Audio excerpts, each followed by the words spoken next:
45वां अध्याय। श्री कृष्ण बलराम का यज्ञोपवीत और गुरुकुल प्रवेश। श्री सुखदेव जी कहते हैं, परीक्षित, भगवान श्री कृष्ण ने देखा कि माता पिता को मेरे ऐश्वर्य का, मेरे भगवत भाव का ज्ञान हो गया है, परंतु इन्हें ऐसा ज्ञान होना ठीक नहीं। ऐसा सोचकर उन्होंने उन पर अपनी वह योग माया फैला दी जो उनके स्वजनों को मुग्ध रखकर उनकी लीला में सहायक होती है। यदुवंश शिरोमणि भगवान श्री कृष्ण बड़े भाई बलराम जी के साथ अपने माँ बाप के पास जाकर आदर पूर्वक और विनय से झुककर मेरी अम्मा, मेरे पिताजी, इन शब्दों से उन्हें प्रसन्न करते हुए कहने लगे, पिताजी, माताजी, हम आपके पुत्र हैं और आप हमारे लिए सर्वदा उत्कंठित रहे हैं। फिर भी आप हमारे बाल्य, पौगंड और किशोर अवस्था का सुख हमसे नहीं पा सके। दुर्दैववश हम लोगों को आपके पास रहने का सौभाग्य ही नहीं मिला। इसी से बालकों को माता पिता के घर में रहकर जो लाड़ प्यार का सुख मिलता है वह हमें भी नहीं मिल सका। पिता और माता ही इस शरीर को जन्म देते हैं और इसका लालन पालन करते हैं। तब कहीं जाकर यह शरीर धर्म, अर्थ, काम अथवा मोक्ष की प्राप्ति का साधन बनता है। यदि कोई मनुष्य 100 वर्ष तक जीकर माता और पिता की सेवा करता रहे तब भी वह उनके उपकार से उर्ण नहीं हो सकता। जो पुत्र सामर्थ्य रहते भी अपने माँ बाप की शरीर और धन से सेवा नहीं करता, उसके मरने पर यमदूत उसे उसके अपने शरीर का मांस खिलाते हैं। जो पुरुष समर्थ होकर भी बूढ़े माता पिता, सती पत्नी, बालक, संतान, गुरु, ब्राह्मण और शरणागत का भरण पोषण नहीं करता, वह जीता हुआ भी मुर्दे के समान ही है। पिताजी, हमारे इतने दिन व्यर्थ ही बीत गए, क्योंकि कंस के भय से सदा उद्विग्न चित्त रहने के कारण हम आपकी सेवा करने में असमर्थ रहे। मेरी मां और मेरे पिताजी, आप दोनों हमें क्षमा करें।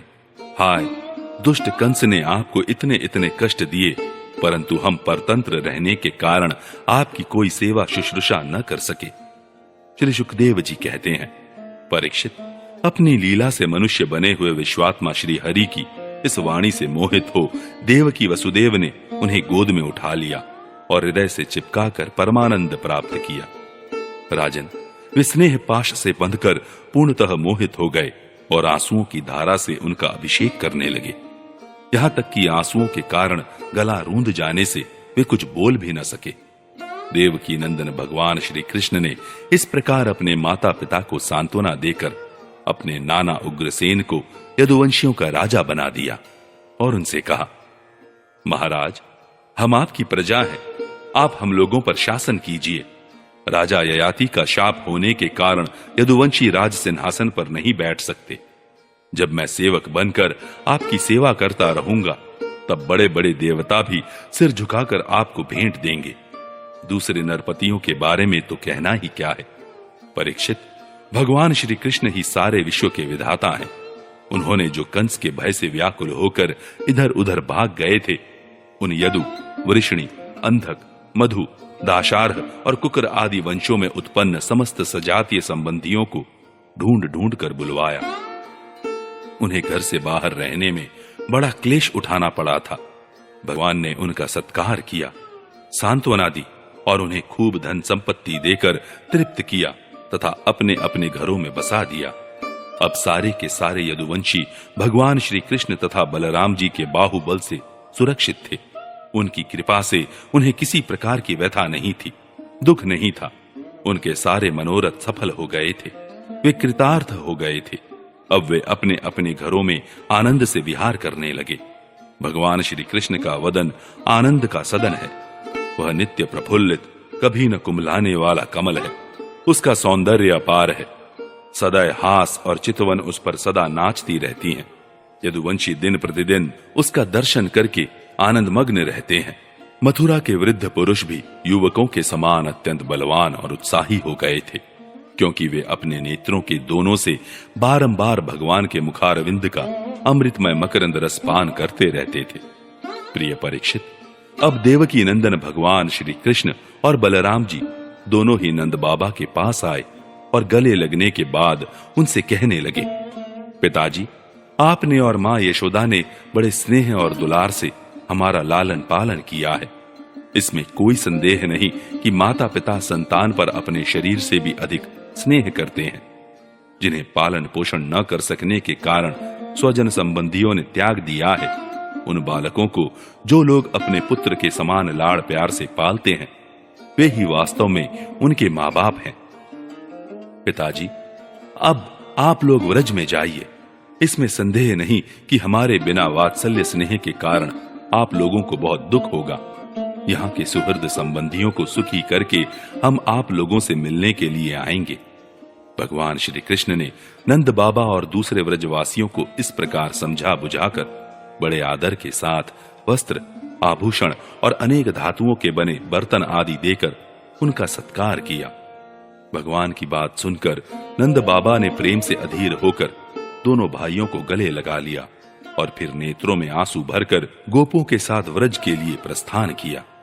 हे राजन, इसके बाद वसुदेव जी ने अपने पुरोहित गर्गाचार्य तथा दूसरे ब्राह्मणों से दोनों पुत्रों का विधिपूर्वक द्विजाति समुचित यज्ञोपवीत संस्कार करवाया। उन्होंने विविध प्रकार के वस्त्र और आभूषणों से ब्राह्मणों का सत्कार करके उन्हें बहुत सी दक्षिणा तथा बछड़ों वाली गौएं दी। सभी गौएं गले में सोने की माला पहने हुए थी तथा और भी बहुत से आभूषणों एवं रेशमी वस्त्रों की मालाओं से विभूषित थी। महामती वसुदेव जी ने भगवान श्री कृष्ण और बलराम जी के जन्म नक्षत्र में जितनी गौएं मन ही मन संकल्प करके दी थी, उन्हें पहले कंस ने अन्याय से छीन लिया था। अब उनका स्मरण करके उन्होंने ब्राह्मणों को वे फिर से दी। इस प्रकार यदुवंश के आचार्य गर्ग जी से संस्कार कराकर बलराम जी और भगवान श्री कृष्ण द्विजत्व को प्राप्त हुए। उनका ब्रह्मचर्य व्रत अखंड तो था ही, अब उन्होंने गायत्री पूर्वक अध्ययन करने के लिए उसे नियमतः स्वीकार किया। श्री कृष्ण और बलराम जगत के एकमात्र स्वामी हैं, सर्वज्ञ हैं, सभी विद्याएं उन्हीं से निकली हैं। उनका निर्मल ज्ञान स्वतः सिद्ध है, फिर भी उन्होंने मनुष्य की सी लीला करके उसे छिपा रखा था। अब वे दोनों गुरुकुल में निवास करने की इच्छा से काश्यप गोत्री सांदीपनि मुनि के पास गए, जो अवंतीपुर में रहते थे। दोनों भाई विधिपूर्वक गुरुजी के पास रहने लगे। उस समय वे बड़े ही सुसंयत, अपनी चेष्टाओं को सर्वथा नियमित रखे हुए थे। गुरुजी तो उनका आदर करते ही थे। भगवान श्री कृष्ण और बलराम जी भी गुरु की उत्तम सेवा कैसे करनी चाहिए, इसका आदर्श लोगों के सामने रखते हुए बड़ी भक्ति से इष्ट देव के समान उनकी सेवा करने लगे। गुरुवर सांदीपनि जी उनकी शुद्ध भाव से युक्त सेवा से बहुत प्रसन्न हुए। उन्होंने दोनों भाइयों को छहों अंग और उपनिषदों के सहित संपूर्ण वेदों की शिक्षा दी। इनके सिवा मंत्र और देवताओं के ज्ञान के साथ धनुर्वेद, मनुस्मृति आदि धर्मशास्त्र, मीमांसा आदि वेदों का तात्पर्य बतलाने वाले शास्त्र, तर्क विद्या आदि की भी शिक्षा दी। साथ ही संधि, विग्रह, यान, आसन, द्वैध और आश्रय, इन 6 भेदों से युक्त राजनीति का भी अध्ययन कराया। परीक्षित, भगवान श्री कृष्ण और बलराम सारी विद्याओं के प्रवर्तक हैं। इस समय केवल श्रेष्ठ मनुष्य का सा व्यवहार करते हुए ही वे अध्ययन कर रहे थे। उन्होंने गुरुजी के केवल एक बार कहने मात्र से सारी विद्याएं सीख ली। केवल 64 दिन रात में ही संयमी शिरोमणि दोनों भाइयों ने 64 कलाओं का ज्ञान प्राप्त कर लिया। इस प्रकार अध्ययन समाप्त होने पर उन्होंने सांदीपनि मुनि से प्रार्थना की कि आपकी जो इच्छा हो गुरु दक्षिणा मांग ले। महाराज, सांदीपनि मुनि ने उनकी अद्भुत महिमा और अलौकिक बुद्धि का अनुभव कर लिया था, इसीलिए उन्होंने अपनी पत्नी से सलाह करके यह गुरु दक्षिणा मांगी कि प्रभास क्षेत्र में हमारा बालक समुद्र में डूबकर मर गया था, उसे तुम लोग ला दो। बलराम जी और श्री कृष्ण का पराक्रम अनंत था, दोनों ही महारथी थे। उन्होंने बहुत अच्छा कहकर गुरुजी की आज्ञा स्वीकार की और रथ पर सवार होकर प्रभास क्षेत्र में गए। वे समुद्र तट पर जाकर क्षण भर बैठे रहे। उस समय यह जानकर कि ये साक्षात परमेश्वर हैं, अनेक प्रकार की पूजा सामग्री लेकर समुद्र उनके सामने उपस्थित हुआ। भगवान ने समुद्र से कहा, समुद्र, तुम यहां अपनी बड़ी बड़ी तरंगों से हमारे जिस गुरुपुत्र को बहा ले गए थे, उसे लाकर शीघ्र हमें दो। मनुष्य वेशधारी समुद्र ने कहा, देवाधिदेव श्री कृष्ण, मैंने उस बालक को नहीं लिया है। मेरे जल में पंचजन नाम का एक बड़ा भारी दैत्य जाति का असुर शंख के रूप में रहता है, अवश्य ही उसी ने वह बालक चुरा लिया होगा। समुद्र की बात सुनकर भगवान तुरंत ही जल में जा घुसे और शंखासुर को मार डाला, परंतु वह बालक उसके पेट में नहीं मिला। तब उसके शरीर का शंख लेकर भगवान रथ पर चले आए। वहां से बलराम जी के साथ श्री कृष्ण ने यमराज की प्रियपुरी संयमनी में जाकर अपना शंख बजाया। शंख का शब्द सुनकर सारी प्रजा का शासन करने वाले यमराज ने उनका स्वागत किया और भक्ति भाव से भरकर विधिपूर्वक उनकी बहुत बड़ी पूजा की। उन्होंने नम्रता से झुककर समस्त प्राणियों के हृदय में विराजमान सच्चिदानंद स्वरूप भगवान श्री कृष्ण से कहा, लीला से ही मनुष्य बने हुए सर्वव्यापक परमेश्वर, मैं आप दोनों की क्या सेवा करूं? श्री भगवान ने कहा, यमराज, यहां अपने कर्म बंधन के अनुसार मेरा गुरुपुत्र लाया गया है। तुम मेरी आज्ञा स्वीकार करो और उसके कर्म पर ध्यान न देकर उसे मेरे पास ले आओ।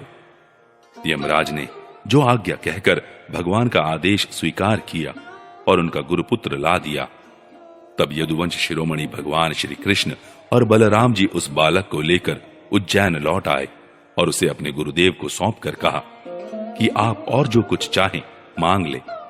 गुरुजी ने कहा, बेटा, तुम दोनों ने भलीभांति गुरु दक्षिणा दी, अब और क्या चाहिए? जो तुम्हारे जैसे पुरुषोत्तमों का गुरु है, उसका कौन सा मनोरथ अपूर्ण रह सकता है? वीरों, अब तुम दोनों अपने घर जाओ, तुम्हें लोगों को पवित्र करने वाली कीर्ति प्राप्त हो। तुम्हारी पढ़ी हुई विद्या इस लोक और परलोक में सदा नवीन बनी रहे, कभी विस्मृत न हो। बेटा परीक्षित, फिर गुरुजी से आज्ञा लेकर वायु के समान वेग और मेघ के समान शब्द वाले रथ पर सवार होकर दोनों भाई मथुरा लौट आए। मथुरा की प्रजा बहुत दिनों तक श्री कृष्ण और बलराम को न देखने से अत्यंत दुखी हो रही थी। अब उन्हें आया हुआ देख सब के सब परमानंद में मग्न हो गए, मानो खोया हुआ धन मिल गया हो।